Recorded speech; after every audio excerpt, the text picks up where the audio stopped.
Alright everybody, welcome to episode 311 of Psykos. Platters, always powered by coffee each and every time.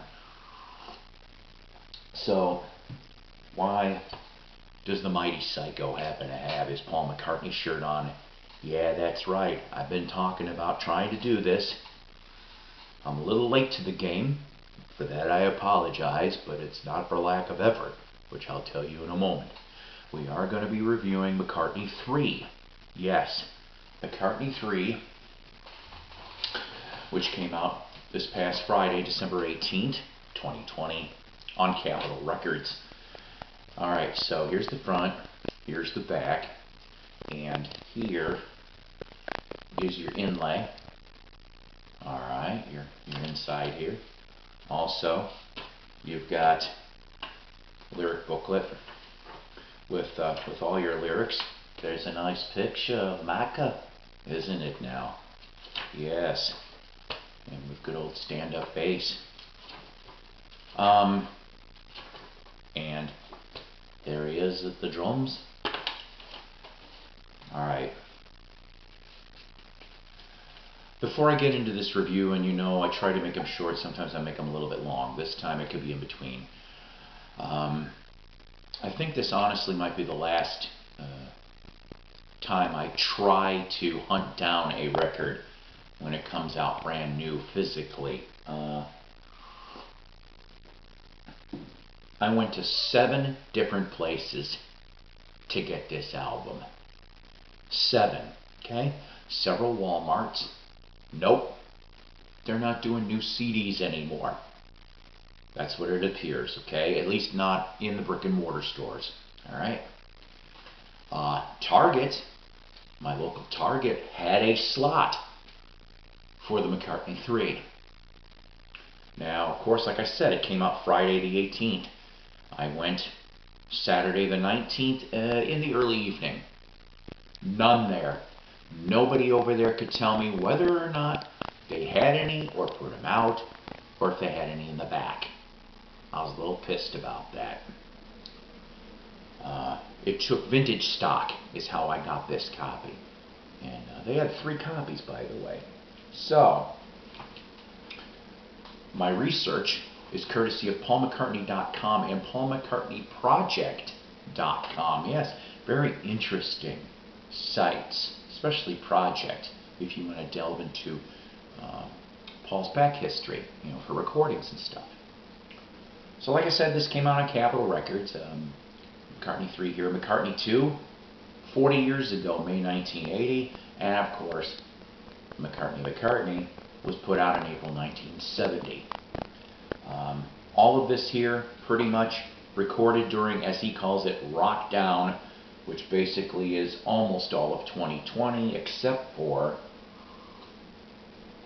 one part of a song was recorded in September 1992, which we'll get to that shortly also.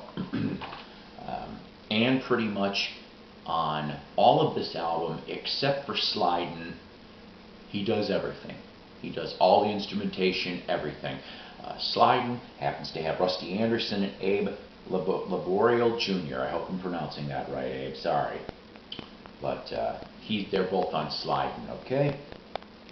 So, oh boy. I have been a Beatles fan since I was a little kid. I have been a Paul McCartney fan since mid-70s. Okay, I remember it was either Band on the Run or Listen to What the Man Said was one of my first brand new Paul McCartney 45s I bought. And I want to say Venus and Mars was the first album brand new that I bought from him. So I have, for at least 45 years, supported Paul McCartney's endeavors. I've been a fan. Not everything, of course, that he's put out has been golden. What do you expect? But, okay, so I try when I buy something, no matter what it is, to go into it with enthusiasm, because I am listening to it for the first time. By the way, I've listened to this repeatedly a couple times now, okay, over and over. I try to have that enthusiasm for any album that I review, just like I did with this one. Anybody that saw my Egypt Station review, I got good comments and I got bad comments. Saying, some said, hey, it's great, some said it was weak. And you all were correct in both parts. Now, I took the liberty before I saw this album, you know, and purchased it, that several channels had it ahead of time. Matthew Street and Mean Mr. Mayo were two that I can think of right away. And of course I heard the single Find My Way. I wrote this on purpose, I didn't forget. I know that Paul is 78 years old, and glad he's still putting out music. But it appears his voice has changed in these last few years. Understandably, yes. Okay, I mean, if you're 78 years old, you're not going to sound like what you did when you were 20. I get that, okay? But I'm not honestly sure what to think of it. It seems like to me, unless I'm wrong here, that his voice seemed to change more in the last couple of years, even since Egypt Station. Alright? Sometimes it's nice and pleasant. Sometimes it's slightly unnerving.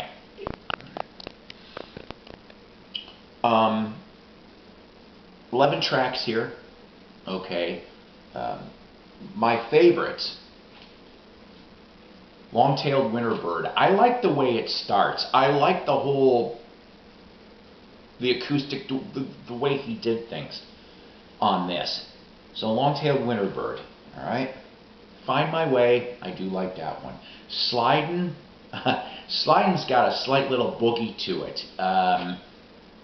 Almost sounds, you know, a little bit 70s-ish. 70s-ish. For 2 seconds. Kiss of Venus. I actually like the way how it goes with that. Seize the Day, and then Winter Bird / When Winter Comes.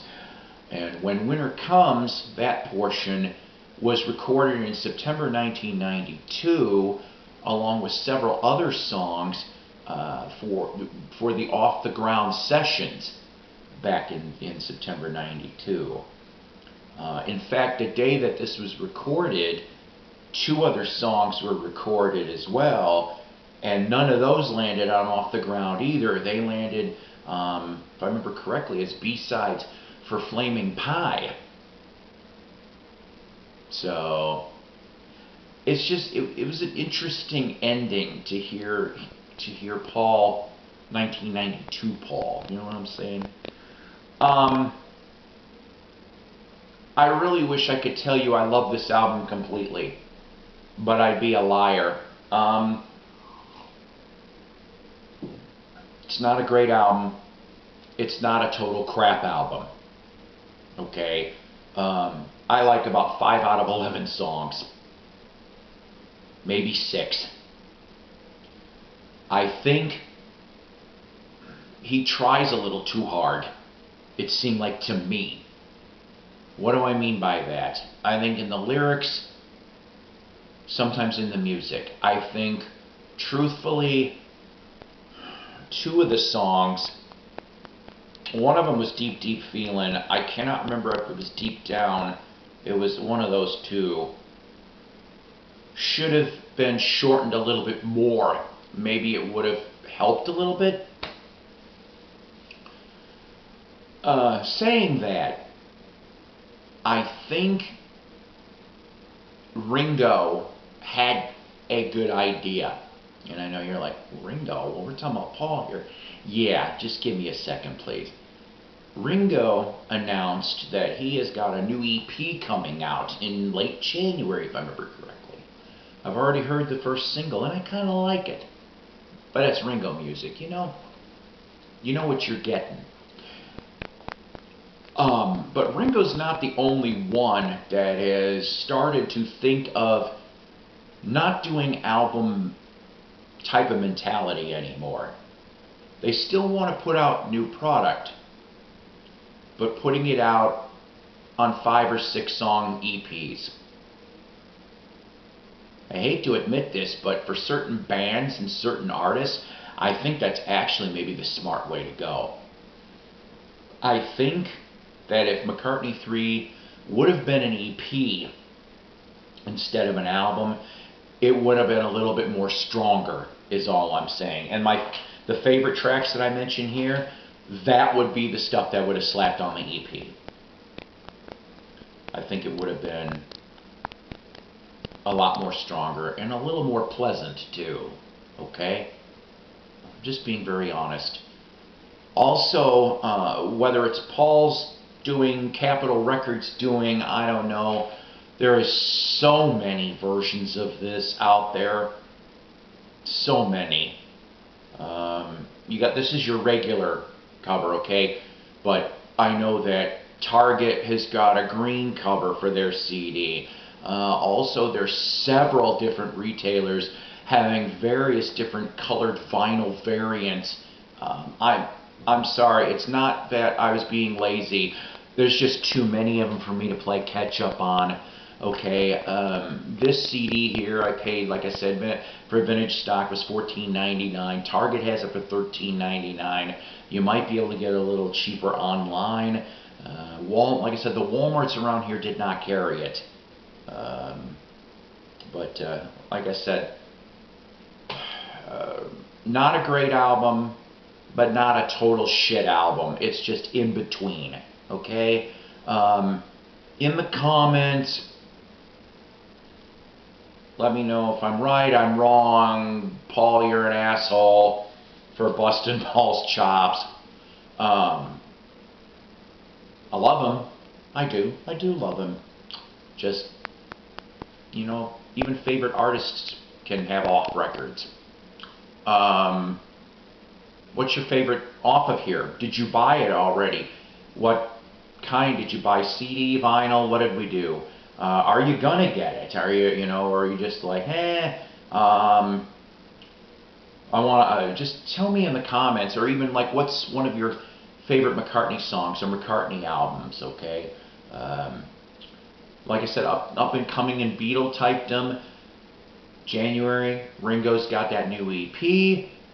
February, there's a solo related type thing, which I'm half excited about. At least Bob Dylan is putting out a 1973 CD box set. CD number 2 has May 1st, 1970 session of Bob Dylan, George Harrison. There's 9 tracks he's in. And playing bass, believe it or not, Charlie Daniels. How about that for being a fly on the wall for that one? But that's all stuff that's coming out in the next 60 days. So check out for that stuff. And like I said, it would have been a stronger EP. But McCartney 3, Paul, I'm still grateful you're putting out new music in 2020, okay? You guys take care. God bless. Rock on. And listen to some Macca.